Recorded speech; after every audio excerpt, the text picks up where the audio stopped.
નમસ્કાર મિત્રો, આજે આપણે માલણપુરના રૂડિયા દાઢાડાની મેલડીએ આપેલા ચમત્કારિક પરચાની વાત કરીશું, જેણે એક ચિતા ઉપર સુવડાવેલા મરદાને સજીવન કર્યો અને નવું જીવનદાન આપ્યું.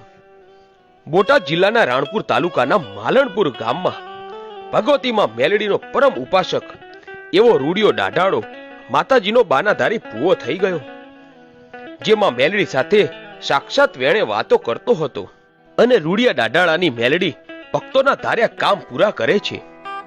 એવા જ એક ચમત્કારિક પરચાની વાત કરીએ તો ઘણા વર્ષો પહેલા માં મેલડીનો બાનાધારી ભૂવો એવો રૂડિયો દાઢાડો હયાત હતો એ સમયની આ વાત છે. ધંધુકાથી બરવાડા તરફ જતા હાઈવે ઉપર પોલારપુર ગામ આવેલું છે.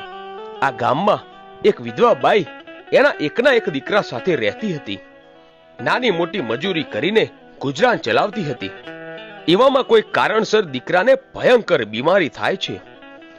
આજુબાજુના કોઈ હકીમ, ડોક્ટરો કે વૈદ્યો બીમારીને મટાડી શકતા નથી અને દીકરો મરણ પથાડીએ પડેલો છેલ્લા શ્વાસ લઈ રહ્યો હોય છે. એટલે બાજુમાં બેઠેલી એની જન્મ દેનારી જનેતાનો હાથ પકડીને દીકરો કહે છે કે હે માં, હું હવે દુનિયા છોડીને જતો રહીશ, પછી તારી સેવા ચાકરી કોણ કરશે માં? તારા ઘરપણની લાકડી કોણ બનશે?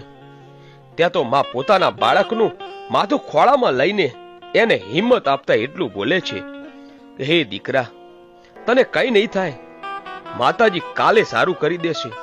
આમ આખી રાત માં એના દીકરાને ખોળામાં લઈને બેસી રહી. બીજે દિવસે સવાર થતા તો દીકરાની આંખો બંધ થઈ ગઈ. જનેતા આ જોઈને માથા પછાડે છે અને રોક કકડ કરવા લાગી. બધા ભેગા થઈ ગયા.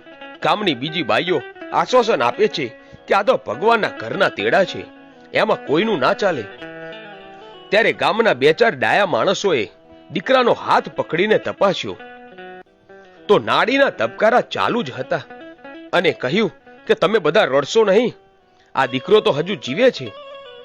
અને આટલું જ સાંભળતા તો દીકરાની જનેતા રોવાનું બંધ કરીને દીકરાને બથ ભરી દીધી. પછી ખોળો પાથરીને બધા લોકો પાસે દીકરાના જીવનની ભીખ માંગતા બોલી, બાપ આનો કંઈક ઉપાય બતાવો ને, મને કોઈક મદદ કરો ને બાપ.